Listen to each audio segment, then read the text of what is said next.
Olá, estamos aqui no quarto dia do Devocional Plenitude. Vou trazer o tema de hoje para você que é: celebre as podas da vida, pois delas vêm os bons frutos. A palavra base de hoje está lá em João, capítulo 15, versículo 1 a 8. Vou ler para você.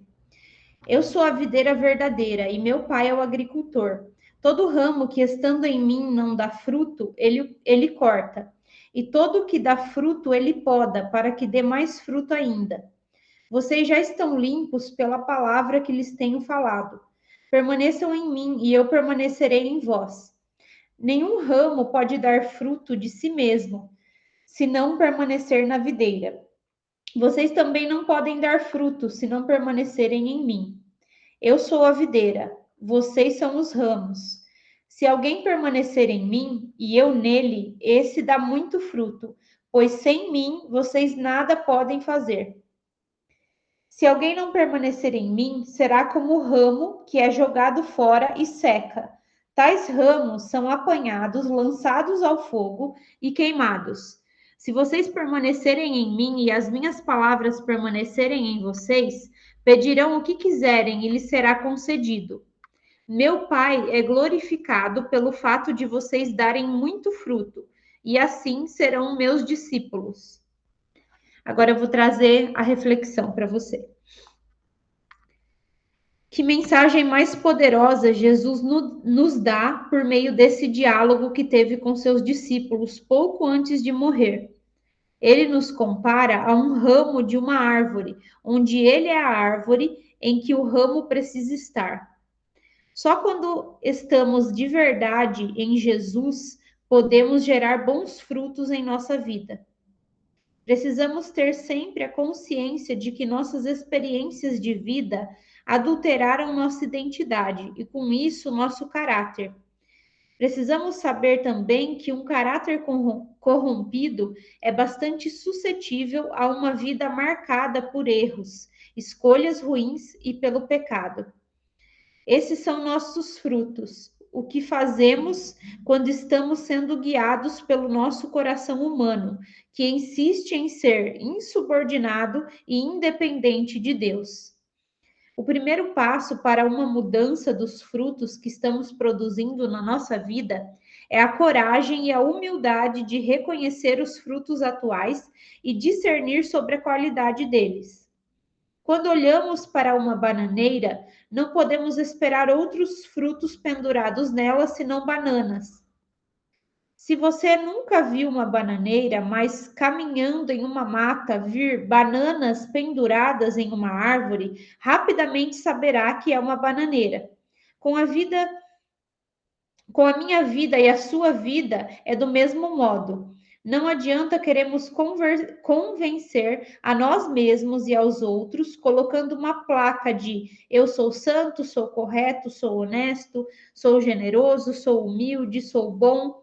Se o que a nossa existência tem produzido na vida de outras pessoas é diferente.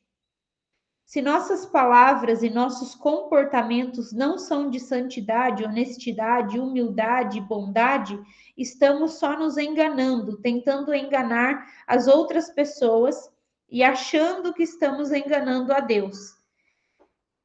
E é esse auto-engano que nos impede de mudar nossa vida e que nos afasta de uma vida plena e abundante. Assim, pelos seus frutos, vocês os reconhecerão. É uma palavra que está em Mateus, capítulo 7, versículo 20. Em Mateus, capítulo 7, versículo 20, Jesus é claro quando diz que o ramo que não gera bons frutos, ele corta e lança fora. E que esse ramo cortado, por não estar mais conectado à árvore, que é Cristo, seca e é lançado ao fogo. Eu tenho certeza de que assim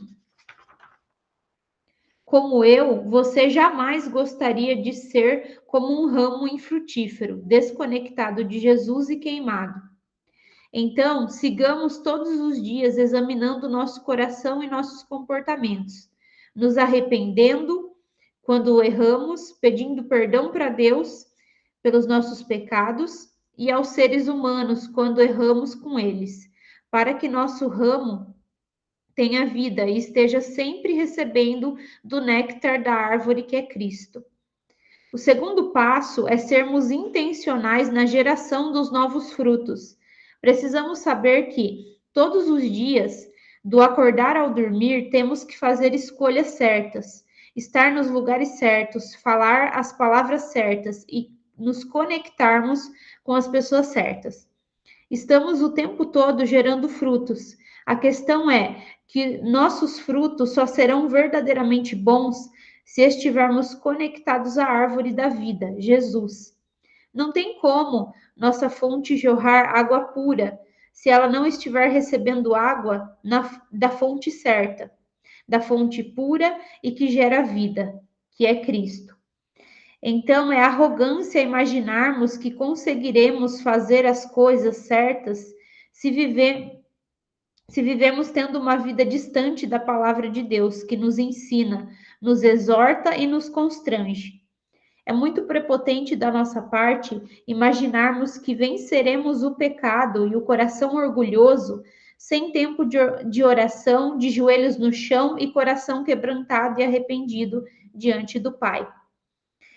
E é sinal de autossuficiência demais imaginar que conseguiremos ter pensamentos de paz e sentimentos bons sem encher a nossa vida de louvor e adoração.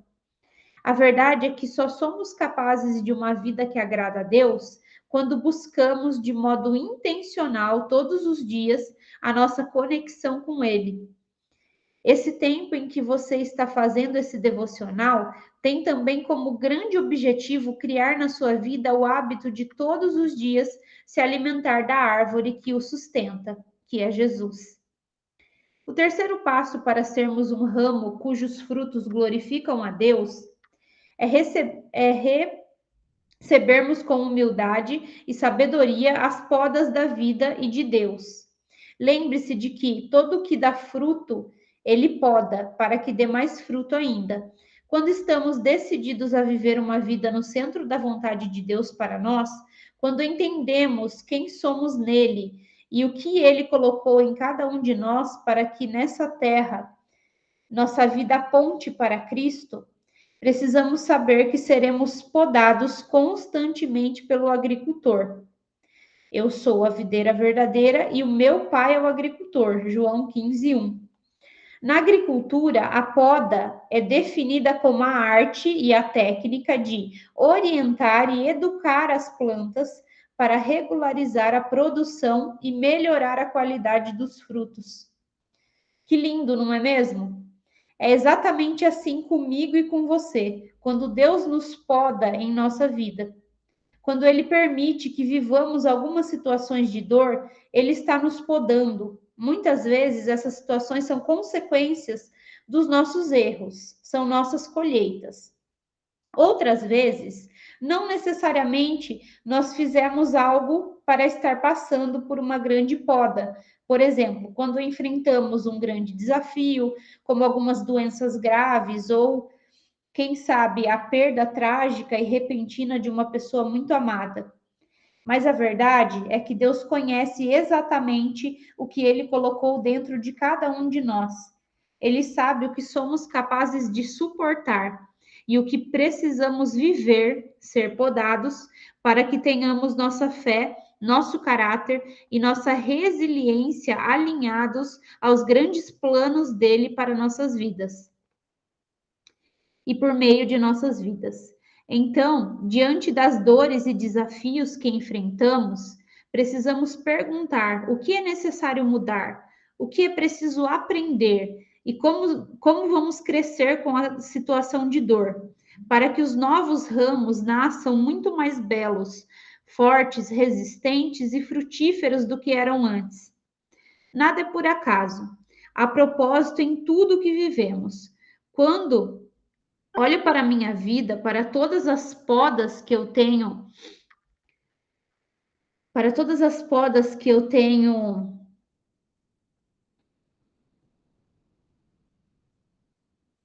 recebido de Deus, vejo primeiro quanto Ele foi e é bondoso e misericordioso comigo nos meus erros. Depois, meu coração arde de amor por ele, quando vejo que nenhuma lágrima que eu derramei foi em vão, que hoje sou muito mais parecida com a mulher que ele me fez para ser, e que por meio da minha poda, do meu processo de alinhamento, milhares de outras vidas estão podendo conectar-se com a videira, Jesus, para terem suas jornadas transformadas. Hoje eu aprendi, mesmo no meio das minhas lutas e dos meus desafios, a ser grata e ter convicção de que valerá a pena, que nada é por acaso e que se eu for capaz de aprender e mudar no meio dessa dor, eu viverei muitos e lindos frutos na minha vida e a partir dela. Frutos que glorificarão a Deus. Então é essa a reflexão que ela traz nesse dia de hoje, né? E o que eu trouxe assim para mim de maneira resumida, né, é a questão da, principalmente da dependência a Jesus, né?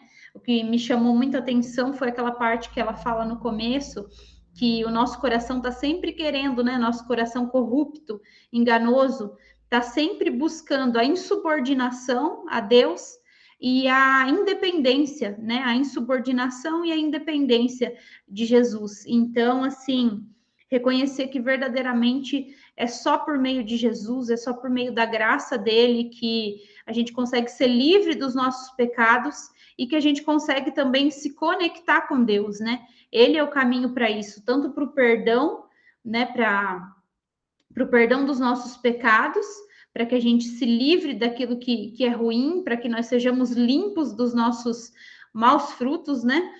E também para que a gente se conecte com Deus, né? Ele é a única forma, ele é a única fonte e a única maneira. Por isso a importância de buscar a palavra, né? Ouvir a palavra, colocar toda a confiança, toda a fé na palavra e buscar realmente obedecer essa palavra e buscar também através da oração, através dos louvores, estar sempre conectada com Jesus o dia inteiro, entendendo, né, assumindo ali a dependência que eu tenho dele em todos os momentos, em todas as áreas, para tudo na minha vida, né, para tudo que, para eu ser, para eu fazer e para eu ter alguma coisa, Jesus precisa ser a minha base sempre, senão eu sempre vou querer ficar correndo atrás, né? É o que a religiosidade faz, né?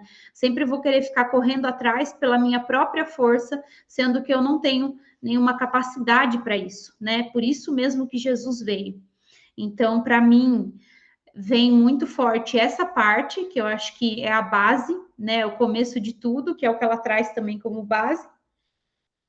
E depois as podas que podem ser, né? Essa busca também, claro, por produzir bons frutos, que é a questão da obediência, né? E o Espírito Santo também que vai gerando ali. Eu acho que assim, a partir do momento que a gente tem uma conexão com Jesus verdadeira e profunda e a gente tem o desejo de estar junto com ele e de viver de acordo com a vontade dele, a partir daí o Espírito Santo começa a ter liberdade para agir na nossa vida. E aí, aquilo que a gente não tem força para mudar, ele vai gerando essa mudança de caráter, ele vai produzindo esses frutos, né? Que são os frutos dele, as características dele. Porque a gente para de alimentar a carne e começa a fortalecer o espírito. E aí ele vai tendo mais força, mais liberdade para agir através da nossa vida. E a questão das podas, né? Às vezes pode ser por alguma coisa, uma consequência de um erro que eu cometi, de algum pecado, de alguma coisa que eu fiz e não foi legal, e agora eu estou colhendo, né? Essa poda vem como colheita, que já é também uma bondade de Deus, uma misericórdia, um amor de Deus quando ele fala não, porque no momento que eu estou fazendo alguma coisa errada e ele me convence, ele fala não, ele começa a cortar ali as coisas da minha vida naquela área, é para quê? Para me chamar atenção, para eu ver que não está legal, meu coração não está alinhado com o coração dele, para que eu possa voltar e pedir perdão e me realinhar com ele, né? Então, assim, é um meio de conserto, né? Essa poda. E tem outras podas também que vêm por meio de situações inesperadas, né? Talvez coisas que não é porque eu fiz alguma coisa, estou colhendo, né? São coisas inexplicáveis, é uma doença, é um acidente, são coisas que surgem, né, na nossa vida de aflições e muitas vezes não foi algo que a gente plantou. Mas a importância de sempre estar olhando em todos os momentos, sempre estar olhando com os olhos da fé. Tanto para aquele momento que, talvez fui eu que provoquei essa situação, como também para outros momentos, não fui eu que provoquei, mas aconteceu, ok. O que eu posso aprender com isso? Como que eu vou ser amadurecida espiritualmente através dessa situação? Eu vou permanecer com Deus e Ele vai me fortalecer, e isso vai trazer uma transformação, isso vai trazer um amadurecimento, um crescimento espiritual para mim, e com certeza vai valer a pena. Então, sempre trazer esse olhar positivo para essas podas, entendendo que elas vão resultar, no final, elas vão resultar em frutos melhores, né? Então, para mim, o que ficou foi isso, e vou compartilhar aí com vocês também. Tem o exercício do dia, tem o louvor do dia, a oração, então eu vou compartilhar aí com você, tá? Até amanhã, se Deus quiser. Um abraço.